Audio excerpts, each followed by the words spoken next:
You said what? They're a lot like what? Pokemon cards. Just start over. What the fuck? Loot crates are like Pokemon cards.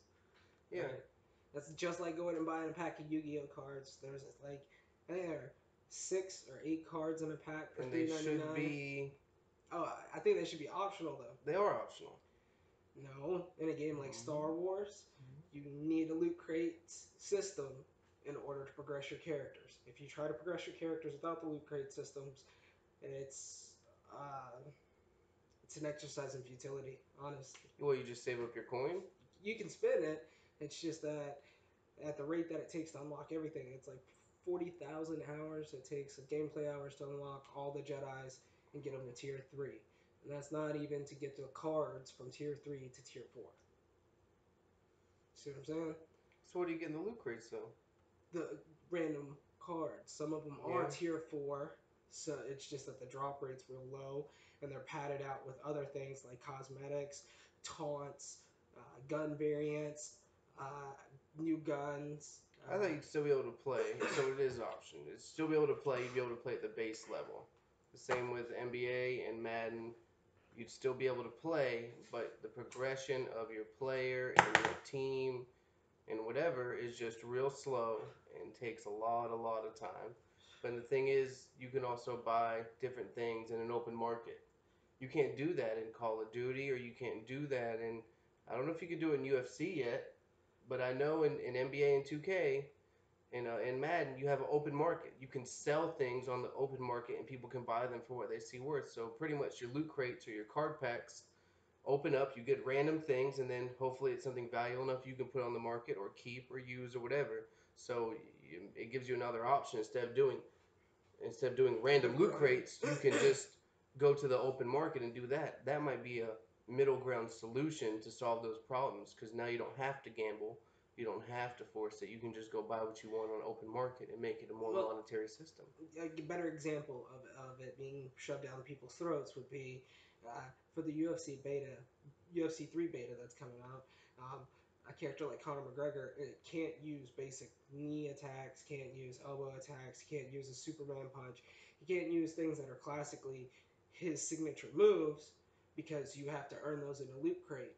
And even if you do get it, say you get a level 1 out of 4 levels, right? Yeah. So you may get it, but you're going to have the weakest version of it that probably doesn't do as much damage as another character's base jabs or punches. So you can still play, you just suck. Yeah. You just get to play at the most base level possible. So you're paying $60 for a beta. That does not work. In online games, it does not work because playing even a first-person shooter and they have all that extra stuff and they got all those awesome guns and perks and whatnot, they're gonna run through you unless you are exceptionally better than them. Not equal, but exceptionally better. In a lot of games like Overwatch, that's life though, right? Money buying advantage. True, but something like Overwatch, a person is penalized if they back out of games too often. So they get, a 75% decrease in all experience earned until their tally mark of games that they backed out of. Really? Games. They get that much of a... Yeah. Wow, that's messed up. Right, so you're encouraged to be advertised to. You see what I'm saying? Yeah, you're getting advertised to by the people who bought it. Hence makes you push you to buy it and then advertise it to others. World War II, a perfect example, was in Call of Duty, World War II, the one that just came out. You have to, as part of the story, to make the story progress, go to the online hub where everyone that's playing the story is and watch someone open a loot crate. Now, what I think would be interesting to find out is if the drop rate when someone else is observing you open a crate goes up for rare items than if it is when it's not. To try and make it look like you would get better. On NBA, when you're playing my team, there's a ticker at the bottom of the screen that says, someone's gamer tag name, just got Ruby James Harden out of this type pack. And it shows a bunch of good ones at the bottom, like this person just got this card out of this pack. Game thing. But whenever I buy the pack, I don't get anybody good ever. Yeah. Ever. I've never made my money back on it. But I see down at the bottom ticker, this person got this thing, this person got this thing. And it's constantly being advertised for it. Well, yeah, it's being shoved down your throats as a way for companies to make more money. I don't think it's the game devs, and I don't think it's the producers. I think it's the publishers, the advertisers, and the marketers that are shoving the idea that you need to spend more money. This game is worth more money. Let's maximize as much profit as we can get out of it. Because the developers just make the game content. The manner in Exactly. which it's distributed is not completely up to them. Right, right. And part of the contract with certain publishers is that, hey, you're going to have loot crates. And we need that community more involved because at their heart, they're gamers. They're doing it. Most people who make video games, I would say, do it because they like video games. Yeah. They keep up with the culture of video games. That's the people who really need to be in the conversation, trying to make sure their game that they created, that they loved, gets delivered to the people they want to in the appropriate manner. It's got to suck for the people that worked on Battlefront 2 that did the Starship battles. Yeah. They were the guys that did, or not guys, but they were the people that did. Don't be assuming genders. They were the people that did Rogue Squadron, Rebel Starfighter, TIE Fighter, all the different Nintendo 64, like Star Wars Racer, Yeah. even Pod Racer. I think they did Pod Racer, but that was the company that did that. So when they brought them back in to do that, that was their chance to be like, hey, we're still fucking here, and we still can make a good mechanic and a, you know what I mean? Yeah, they can still do it. And that's overshadowed by the fact that EA is shoving fucking microtransactions down your throat. To get the best spaceship, you gotta buy microtransactions. I hate that. It's almost like you're at a restaurant and the server can only be so nice if the cook's messing up your food. You're not gonna tip her. You're not gonna like her. Yeah, yeah, fair enough. Yeah, Yeah. it's just bullshit that you pay almost 79. It's 64.19 after tax on most places for a new game, and before the game is even played, when you're plugging it in, one of the first things that you think of is, oh shit, I need to check the DLC. You know what I mean? Usually I just get started and then realize I'm not that good and see that monetary number up there. Look, for this much money, you have a chance that's this big to do that much better. And then you buy one, and then you buy two, and then you buy three, and you still don't have that weapon or that player that you so desire. Nope. And you're still getting whipped by the person who spent $150 on a box of cards, fictional cards on NBA, or When the game has was all the 60 weapons. bucks. Yeah. Those fucking shark cards, man, on Grand Theft Auto Online. Some people put a lot of money in Grand Theft Auto Online, own everything, and will destroy the city with their hundreds of dollars. I bet someone could spend $1,000 on it on Easy. GTA, just based on the price of everything they have, and they continually put more stuff out. That's so easy to do. They already have the base design of the car. They could just change a little bit and make it go faster. Making the car go faster or slower, have more armor, costs them no money at all, pretty much, just to go turn a knob up on this car. This car can go, instead of 120, it can go 127. Now the new one can go 135. Now the new one they can turn it up as much as they want. It costs them nothing. Yeah. Yeah, you're right. And it's complete bullshit that you would have to especially on GTA. To pay for something that, it's it makes it seem like if they're gonna charge microtransactions out the ass like that, then turn it into a pay-to-play service like World of Warcraft. You pay $6 a month, you have access to everything. It's almost like they're trying to get as close to that as possible without being that. But at least with that, a paid subscription, you know you got content coming out. You're paying because you want to support that game and get content. But part of that is you want to support that. You know what I mean? Yeah. With microtransactions, it's almost like a love-hate relationship. Like if you get something great, you're happy. The next time it comes up, you're more inclined to buy another fucking microtransaction, even if the odds are, you have to spend $400 to get one great item. It's bullshit. And it does prey on addiction. Oh fuck yeah! It preys on addiction enormously. I wonder what it says for the future of gaming. How this is going to turn out in 10 years' time when this is starting to really, because you can see it getting worse. It's not getting better. It is something that's growing, and all the games produced. If it's a high line game and it's a big game, they all have it. Every single one. Well, just like with UFC 3, the beta includes microtransactions already. For people that have early access to the game, they're showing you, look, in order to make your character halfway decent, you have to spend a few dollars. It's EA hasn't learned shit from all the bad publicity, the stock plummeting, everything that has fallen out from the Battlefront 2 nonsense. You know? Because they're telling all their investors they're going to make more money on this one than a normal game because of all these extra barriers in place, which as an investor would sound good initially.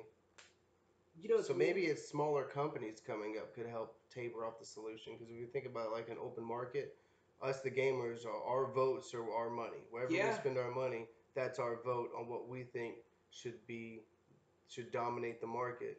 And I guess these up and coming game companies, not like EA or what is it? This Call of Duty. It's not Activision anymore. Right? Ubisoft, EA.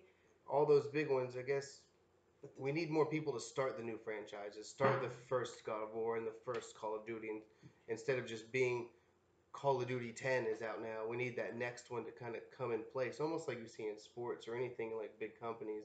The next up and comer comes and overcomes and takes the place of that big company. I think game development's become so expensive because people are accustomed to big budget and AAA games having the best graphics, Yeah, um, best mechanics, best the intricate best content storylines. because you know what you had to pay to use Star Wars. What do you mean? Well, like someone can't just create a game and be as good as the Star Wars game because Oh they're yeah, able yeah. to use all You the have to Star pay Wars for content. you gotta pay for the copyrights to Star Wars. You can bet your ass that shit's expensive as fuck. But Call of Duty could be made by a different company better. And I Yeah, mean Call of Duty, I just mean that first person shooting dominating the genre of experience. first Yeah. person shooter.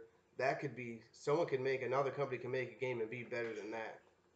At least Star Wars has that Star Wars niche that can't be really competed with. You No, can't have another game that competes with a Star Wars game they've got brand because it's recognition. yeah, Yeah, yeah. exactly. You can't recreate that.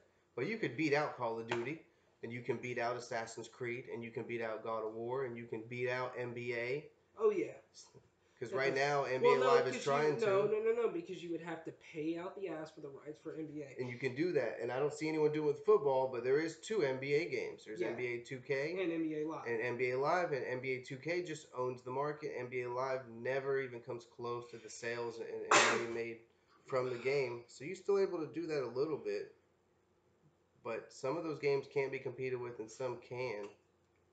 I think that um, it like I was saying, it's almost getting to the point where it's like a movie. You need a developer, a publisher, a marketing department. It's almost like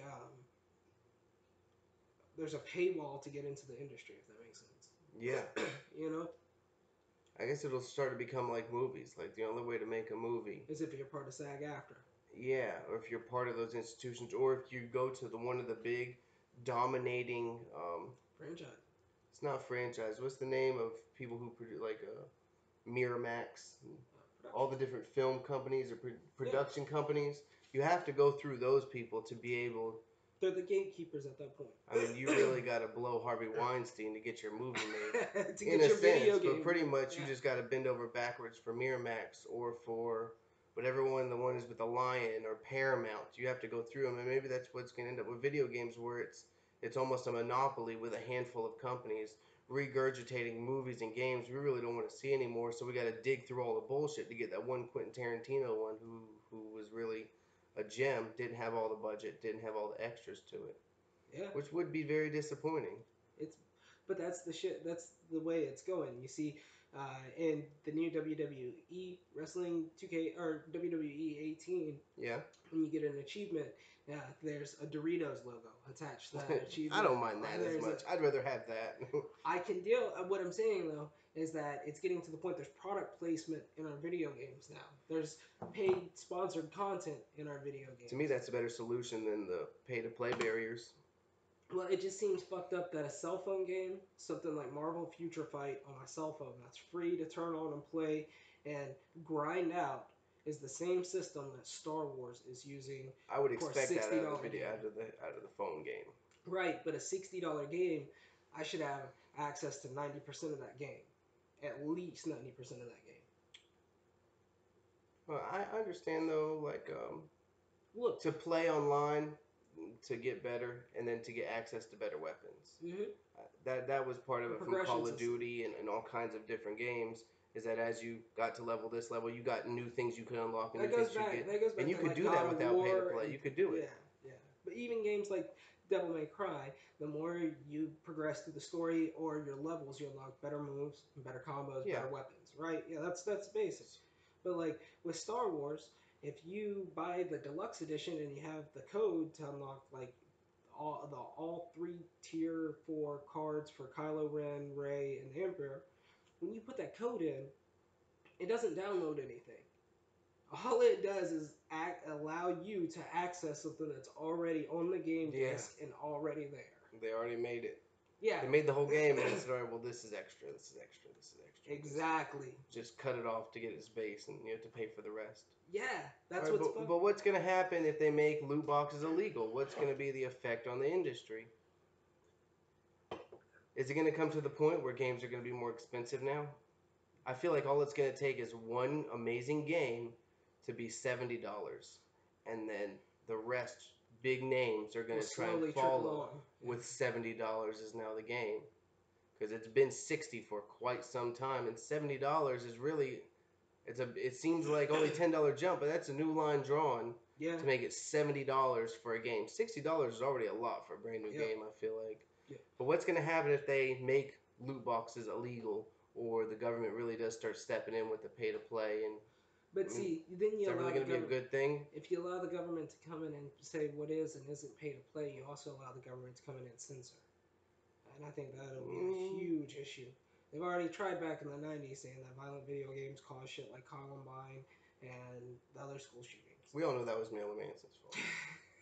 Us the people, you know. Sticking microphones in strippers' asses and going, ah. Yeah. Shouldn't be speaking his mind. We're getting bullied.